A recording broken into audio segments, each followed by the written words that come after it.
Diputada Lospenato, en uso de la palabra. Muchas gracias, presidente. Bienvenido, jefe de gabinete. La verdad es que tenía expectativas de que, habiendo sido tantos años parlamentario y conociendo bien la Constitución Nacional, cumpliera con su obligación. La tercera es la vencida, así que el tercer jefe de gabinete esperemos que sí venga mes por medio y nos veamos seguido en esta Cámara.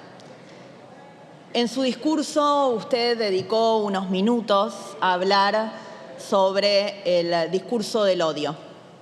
Y me parece que a 40 años de democracia es muy importante reconfirmar algunos consensos democráticos y entonces que nos pongamos de acuerdo que hay que repudiar el odio, el discurso de odio, la violencia, en todos los sentidos, vengan de donde vengan. Por eso quiero preguntarle, señor jefe de gabinete, si usted considera que las fotos de dirigentes políticos, de periodistas, que militantes de su partido llamaban a escupir en las plazas, es o no discurso de odio. Le pregunto si las fotos con las que se escrachó durante todos los meses del verano a los diputados nacionales que integramos esta Cámara y que empapelaron las sedes de un organismo oficial como el ANSES es discurso de odio. Le pregunto también si cree que tirar 14 toneladas de piedras para impedir una sesión legislativa de este Congreso es violencia política. Porque la verdad es que si nos pusiéramos de acuerdo que todo eso es discurso de odio y violencia política, y nos pusiéramos de acuerdo que hay que repudiarlo también a eso y sobre todo impedir que se repita, estaríamos dando un paso muy importante y en eso nos estaríamos poniendo de acuerdo todos. En relación a la educación, yo celebro la hora más de clases. Creo que es valioso en el intento de ir hacia donde tenemos que ir, que es la doble jornada para todos los niños en la Argentina. Pero también el año pasado, en el Consejo Federal de Educación, todos los ministros de Educación del país firmaron un compromiso, el compromiso de los 190 días de clase. Durante el año 2022, las únicas dos jurisdicciones que presentaron un calendario con 190 días de clase fueron la Ciudad de Buenos Aires y Neuquén. Pero a fin de año, la única que cumplió ese calendario fue la Ciudad de Buenos Aires. Este año, en el 2023, fueron 6 las jurisdicciones que presentaron un calendario que cumple ese compromiso de los 190 días de clase.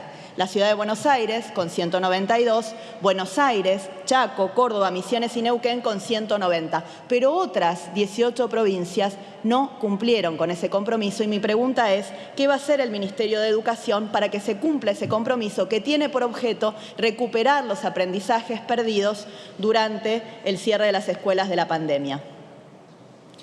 En el presupuesto 2023, ingresado en este Congreso en septiembre del año pasado, se previó, como usted sabe, un aumento de la inflación del 60% para todo el 2023. Luego, el ministro Massa presentó un plan de estabilización de precios de 4 meses, diciembre-marzo, con el que tenía por objetivo bajar la inflación, en el cual se preveía descender gradualmente hasta que en el mes de abril, dijo el ministro Massa, se llegara con el número 3 delante del índice de inflación. La inflación de febrero la conocemos, 6,6, hasta ahora en el primer bimestre 13,1 y una inflación anualizada que está en el 102%, la más alta desde 1991. Claramente esto ha superado lo que se preveía en el presupuesto y lo que se preveía también en este plan específico de estabilización de la inflación.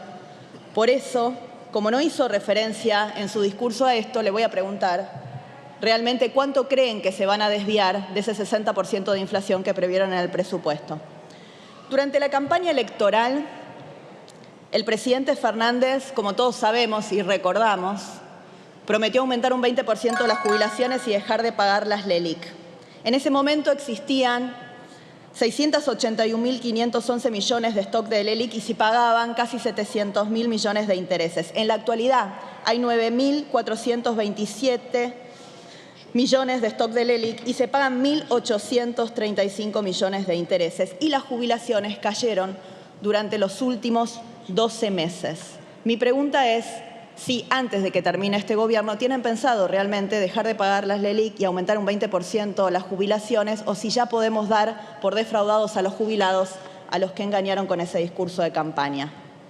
Respecto del canje forzoso dispuesto por el DNU 164 de este año, le voy a preguntar que indique si la absorción de liquidez por el Gobierno central del producido de las ventas forzadas de títulos en el mercado secundario contra la emisión de nuevos títulos implica un mayor endeudamiento para hacer frente al déficit fiscal.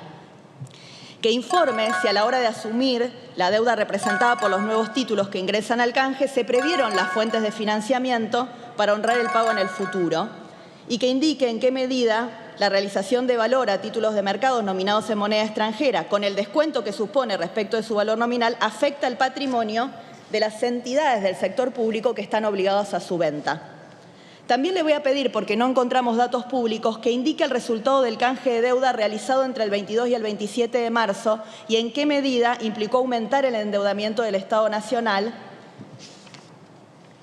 Y por último, señor jefe de gabinete, el 31 de julio del año 2019, desde las redes del Frente de Todos se dieron a conocer cuáles eran los compromisos que asumía este gobierno. Y ustedes prometieron, está ahí disponible, un gobierno con una economía con 5 pilares.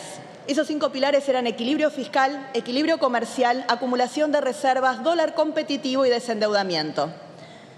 En los 2 primeros meses del año, el gobierno acumuló un déficit primario de 430.000 millones, sin contar los intereses. Las reservas del Banco Central cayeron desde que asumieron hasta ahora 6.179 millones de dólares. Hay más de 10 tipos de dólares y se endeudaron a febrero del corriente año, según el informe del Ministerio de Economía, el tercer trimestre del 2022, en 71.085 millones de dólares. La verdad es que si estos eran los pilares económicos del gobierno de Alberto Fernández, es lógico que todos los argentinos pensemos que este gobierno se está derrumbando. Así que mis preguntas finales son muy concretas. ¿Cuál será el déficit fiscal con el que van a dejar el gobierno al próximo gobierno, al que le toque el 10 de diciembre del 2023? ¿Cuál es el superávit comercial que esperan para este año? ¿Cuál es el valor del dólar que esperan a diciembre? Pero sobre todo, ¿cuántos tipos de cambios piensan heredarle al próximo gobierno? ¿Cuál va a ser el nivel de deuda pública, fiscal y cuasi fiscal? ¿Cuántas reservas habrá en el Banco Central a diciembre del 2023? ¿Y cuál va a ser el nivel de inflación? Que se lo pregunté antes. Pero la pregunta más importante que quiero hacerle, jefe de gabinete, es, según sus estimaciones, ¿con qué nivel de pobreza van a dejar la Argentina cuando termine su gobierno? Muchas gracias. Gracias, diputada.